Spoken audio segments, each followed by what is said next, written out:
మసాలాలో సహజమైన రుచి ఎన్ఎస్పీ మసాలాతో 100% natural spices, no chemicals and preservatives, pure flavour, strong aroma with NSP మసాలా. ఆంధ్రప్రదేశ్ లో అటల్ సుపరిపాలన యాత్ర సందడి తీసుకొస్తుంది. రాయలసీమలో మొదలైనటువంటి యాత్ర అటల్ బిహారీ వాజ్పేయి శకం నుంచి హయాం నుంచి నరేంద్ర మోడీ హయాం వరకు సుపరిపాలన యాత్ర పేరుతో అటల్ బిహారీ వాజ్పేయి మాజీ ప్రధానమంత్రి, ఆయన శత జయంతి వేడుకల సంవత్సరం కాబట్టి ఈ సందర్భంగా ఆంధ్రప్రదేశ్ బీజేపీ శాఖ పెద్ద ఎత్తున యాత్రలు నిర్వహిస్తుంది. వీటితో పాటు ఏపీ ప్రభుత్వం ఒక గుడ్ న్యూస్ చెప్పబోతుంది అటల్ బిహారీ వాజ్పేయి అభిమానులకి, బీజేపీ నాయకులకి, కార్యకర్తలకు కూడా. అదేంటంటే ఆంధ్రప్రదేశ్ రాజధాని అమరావతిలో అటల్ బిహారీ వాజ్పేయి స్మృతి వనాన్ని ఏర్పాటు చేయాలనేటువంటి నిర్ణయం రాష్ట్ర ప్రభుత్వం దాదాపుగా తీసుకున్నట్టుగా తెలుస్తుంది. ఈ క్రమంలో దీనికి సంబంధించి తీసుకోవాల్సినటువంటి చర్యలు, అనువైనటువంటి ప్రదేశం ఎంపిక, వీటిపైన కసరత్తు జరుగుతున్నట్టుగా తెలుస్తుంది. అటల్ బిహారీ వాజ్పేయి గురించి అందరికీ తెలుసు, ఒక మహాన్ నేత. ఆల్రెడీ ఆయనకి సంబంధించినటువంటి శత జయంతి ఉత్సవాలు ఈ శత జయంతి సంవత్సరం అంటే సెంటినరీ సెలబ్రేషన్స్ ఇయర్ కింద దీన్ని డిక్లేర్ చేశారు. 1924లో ఆయన డిసెంబర్ 25న జన్మించారు. ఈ డిసెంబర్ 25కి ఈ శత జయంతి ఉత్సవాలు ముగియబోతున్నాయి. ఈ సందర్భంగా ఒక గుడ్ న్యూస్ చెప్పాలని చెప్పని రాష్ట్ర ప్రభుత్వం నిర్ణయించుకుంది. ఈ యాత్ర మొత్తం అన్ని జిల్లాల్లో, రాయలసీమ జిల్లాల్లో మొదలైంది. మంత్రి సత్యకుమార్ యాదవ్ గారు, అలానే బీజేపీ నాయకత్వం మాధవ్ గారు, బీజేపీ రాష్ట్ర అధ్యక్షులుగా ఆయన ఆధ్వర్యంలో ఈ యాత్ర మొదలైంది. అన్ని జిల్లాల్లో వెళ్తుంది. ఇప్పుడు నెల్లూరు జిల్లా నుంచి ప్రస్తుతం ఇది క్రాస్ అవుతున్నటువంటి యాత్ర. ఇదే సమయంలో యాత్ర మొదలుపెట్టేటువంటి సందర్భంలో ఏపీ సీఎం చంద్రబాబు నాయుడు, కూటమి ప్రభుత్వం కాబట్టి ఎన్డీఏ పక్షాలని ఒక విధంగా మొదట ఆ అలయన్స్ని సృష్టించిందే వాజ్పేయి గారి ఆధ్వర్యంలో జరిగింది కాబట్టి చంద్రబాబు నాయుడు గారు కూడా మంచి రిలేషన్స్ ఉన్నాయి, ఎన్టీ రామారావు గారితో కూడా రిలేషన్స్ ఉన్నాయి. వీటన్నింటిని దృష్టిలో పెట్టుకొని ఈ సెలబ్రేషన్స్ జిల్లా కేంద్రాల్లో అటల్ బిహారీ వాజ్పేయి విగ్రహాల ఏర్పాటుకి అన్నిటికీ రాష్ట్ర ప్రభుత్వం అనుమతిచ్చింది.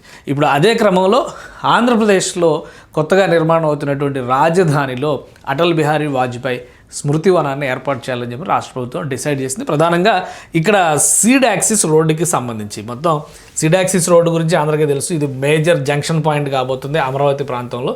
దీని చుట్టుపక్కల ఉన్నటువంటి ఈ ల్యాండ్ అంటే ఇది సీడ్ యాక్సిస్ రోడ్డు, వెంకటపాలెం, ఇక్కడ టెంపుల్, వెంకటేశ్వర స్వామి టెంపుల్ ఉంది. ఇటువైపు నుంచే ఇప్పుడు యాక్టివిటీ అంతా కూడా విస్తరిస్తూ వెళ్తుంది. సో ఈ క్రమంలోనే రాష్ట్ర ప్రభుత్వం తాజాగా ఏపీసీఆర్డీఏకి కొన్ని ఆదేశాలు జారీ చేసినట్టుగా తెలుస్తుంది. ఈ ప్రాంతంలో ఒక అనువైనటువంటి ప్రదేశాన్ని 2 నుంచి 2.5 ఎకరాల భూమిని కేటాయించాల్సిందిగా రాష్ట్ర ప్రభుత్వం సూచించినట్టుగా తెలుస్తుంది. ఈ యాత్రకి సంబంధించి 2.5 ఎకరాల్లో అటల్ బిహారీ వాజ్పేయి స్మృతి వనాన్ని ఏర్పాటు చేయబోతున్నారు.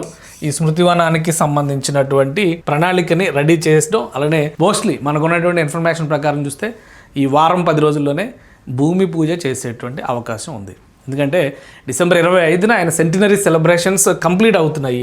ఆ సందర్భంగా రాష్ట్ర రాజధాని ప్రాంతంలో ఈ విగ్రహ ఏర్పాటుకి సంబంధించి, స్మృతివనం ఏర్పాటుకి సంబంధించి ఒక నిర్ణయం తీసుకుని ఇప్పటికే ఆంధ్రప్రదేశ్ రాజధానిలో ఎన్టీఆర్ నీరుకొండ దగ్గర ఎన్టీఆర్ విగ్రహం, అక్కడ ఒక భారీ ఎత్తున ఒక తెలుగు కళా వేదికను ఏర్పాటు చేసే దిశగా రాష్ట్ర ప్రభుత్వం ప్రణాళికను సిద్ధం చేసింది. ఒక ఎస్పీవి కింద దీన్ని డెవలప్ చేయబోతున్నారు.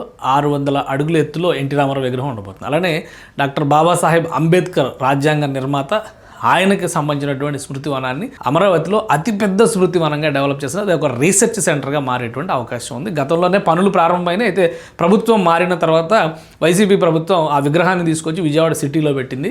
అది ఎటు కాని పరిస్థితుల్లో ఉంది. దీన్ని ఏ విధంగా డెవలప్ చేయాలనేటువంటి ఒక చర్చ కూడా జరుగుతుంది. కానీ స్మృతివనం పనులు మాత్రం యథాతథంగా కొనసాగించాలి అమరావతిలో అని చెప్పి రాష్ట్ర ప్రభుత్వం నిర్ణయించింది. ఆ దిశగా అమరావతిలో అంబేద్కర్ స్మృతివనం కూడా ఏర్పడింది. దీంతోపాటు పొట్టి శ్రీరాములు గారు ఆంధ్రప్రదేశ్ కోసం ఆత్మార్పణం చేసినటువంటి మహానేత, ఆయనకి సంబంధించినటువంటి స్మృతివనాన్ని కూడా 25వ జయంతి సందర్భంగా ఆయనకు సంబంధించినటువంటి వేడుకల్ని ఏర్పాటు చేస్తున్నారు. దానికి సంబంధించినటువంటి విగ్రహ నిర్మాణ ప్రక్రియ కూడా మొదలైంది. బహుశా మార్చి నాటికి ఇది కంప్లీట్ చేసేటువంటి దిశగా అడుగులు పడుతున్నాయి. ఇప్పుడు అటల్ బిహారీ వాజ్పేయికి సంబంధించి ఇదొక 4వ స్మృతివనం అవుతుంది అమరావతిలో. అందుకే 2.5 ఎకరాల్లో దేశానికి సంబంధించి స్వాతంత్రోద్యమ సమయం నాటి నుంచి అటల్ బిహారీ వాజ్పేయి గారు చేసినటువంటి సేవలు, అలానే కాంగ్రెస్ ప్రత్యామ్నాయ రాజకీయాల్లో కీలకమైనటువంటి రైట్ వింగ్ పాలిటిక్స్లో ఆయన పాత్ర, వీటన్నిటికీ సంబంధించినటువంటి సమాచారం, అరుదైనటువంటి ఆయన దృశ్య సంచయం, వీటన్నిటిని పెట్టడం ద్వారా